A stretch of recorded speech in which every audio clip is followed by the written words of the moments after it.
Kaya yung iba, sinasabi ng iba na yung pinaka-quick fix niyan, huwag na natin din paabutin sa presento. So hindi po yun.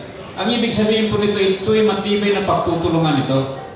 So ang pinakabuod na obligasyon nito is yung obligasyon ng tao na suportahan yung kampanya ng local government at saka ng police. At yung local government, bigyan natin ng incentive yung tao na matapang na sabihin niya kung ano yung nakita niya. Para mayroong punishment at saka may reward system. Siguro yun po yung masasabi ko sa legislative branch, na bigyan natin ng pabuya yung magsusumbong talaga na nakunan talaga ng ebidensya. Kasi masusolve natin yung problem na ito. Halimbawa, hindi natin mahanap yung na-identify na criminal. Subukan mo bigyan ng reward system, mabilis pa sa alas 4 yan. So marami po salamat. Ang pangutanan ni Pastor Bachelar na kanusa nato ma-implement ang pagbawal sa helmet atong paningkamutan nga asap ni siya. Pero pangutanan tag legal aspect ani ordinansa wala pang kita ordinansa ani pero naay na-mention na hatag impormasyon na pwede nato ni automatic na implement maski minus sa wala tayo ordinansa. Siguro atong hatagan pamahayag ani sa Torre Selma. Sa wala pa na may nag-isa o kamot. Kini sindangan, nakita na ito nga nagkaanam nagkapagka-progresibo ba. So, ang mga tao nila ay handog na kayo silang suroy-suroy. Na raghan ang tangtukan, musulti. Kasi nagpusil, ano sa ipusil, kan raghan ang tang. Pero ilang ikanong ka, ang respect ba? Pero ang pangutana, kung sa may assurance sa taga-LGO o sa ato mga tinugyanan sa balaod o sa ato hukmanan, na kini mga tao mutugan, doon ay sila proteksyon hangtod kay taral na to sa hukmanan ang mga tao itumbok nila kini siya may nagpatay. Kung sa may assurance. Kaya daghang mutugan, daghang sumbong, pero hanlok na sila. Kaya tulo sila, magsigot na pinapit, taralo sa hukmanan, kung sa may tabok nila. So, wala din na lang sila mutugan. Na kung tagaan na assurance siguro, kanya mga mutugan na diway mahitabo nila kung sa programa sa taga-LGO, so posibilidad na daghang voluntaryo na mutugan para mapispol ang atong lugsor. Kung sa may assurance, Mayor, mga tao ang mutugan. Salamat kayo, Dr. Rex.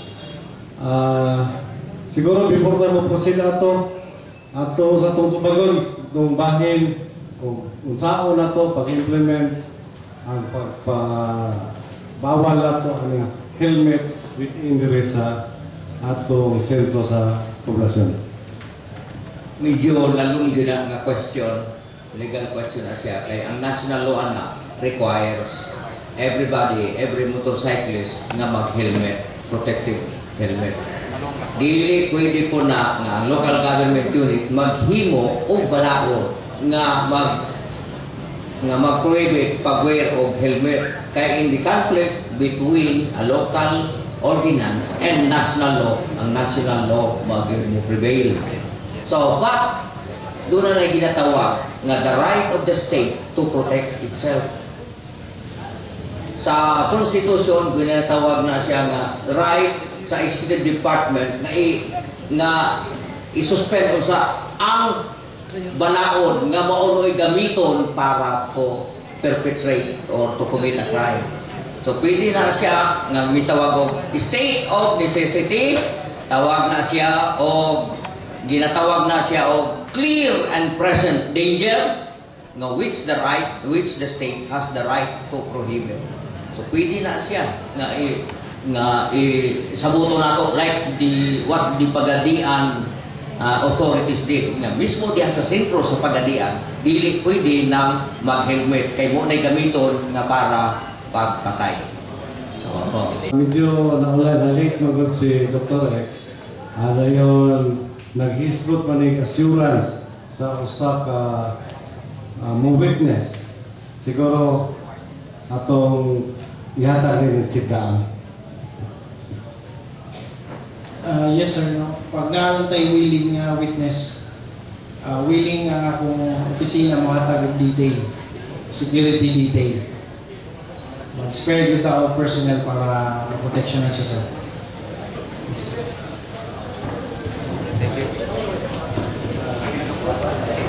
Mapikit masiyan, taga-disod yun ko. Ako nahiubos kayo ko nga ang disod mo number 1 sa rampant sa drugs. Kani, sumpay-sumpay na silang giingon nga. Ako witness yun ko kung kinsay tig-drugs sa ako kay at bakay katong hitabo-bitaw ni Ando. Kami yun pinamunit sa Shabu. Mo nang hiubos ka sa pulis, kaya atong hitabua, active ba kayang pulis? Pagkahuman atong hitabua, wala na suroy-suroy. Ang akong mga anak nasulti, ma, nalagi taga-prinsipyo, naghit-hit og Shabu. Mo nang karon ipahidayag yun ako nga na ay gyud taga-LGU nga nagsabot. Kaulawan na ako ni sa taga-LGU na unta nga masulpad ni ang akong mga anak hadlo kaayo nga muli makapiin. O ikaduha kaning problema nga dugay na nako ni ipaabot sa barangay nga kanaan mo ang street diha butangan og suga kanang gitong bungtod bitaw sa atbang sa mong balay mo na hit-hitanan kasagalan mga tricycle driver. Alanganin nga oras napay kasangan hiubos ko kay napatawag ko pulis. Nga nang napatawag ko pulis agi sa Iro. Akong gi-explain sa pulis, mo nang among Iro hasta si Marcher among na silingan. Natingala siya nga nung among Iro daghan kaayo. Kay wala gyud nasulbad ang problema din sa amoa. Okay. So dili na question kundi pag-share lang sa ideas. So the fact remains nga according to her na ang giapoy gayup-yupanay apil na ang empleyado sa local government unit. So, Boyax, sa SIS o Gambalay sa Kalambuan, media practitioner. So, ang mga senaryo karon drug-related cases, way back 1998, panahon ng Mayor Aldous. So, doon ay municipal, peace and order council sa nadugan na ng itabuha. So, ato lang ganun nga dili lang ang sindangan doon ay drug-related cases. Ang among Ropo Expansion Whole Province, Zamboanga del Norte. So, dili lang ang sindangan doon ay drug-related cases hasta di Polo o Rizal. So, inani, doon na may mga suggestion sa una, panahon pa, ang Vice Mayor si Mayor Belligas, and the part sa Union of Subaning Tribal Community in Mindanao as Program Officer. So, doon ang report sa PNP na naidaghang mga dinakpan nilang siya po. So, ang akong suggestion dito, giuluyan,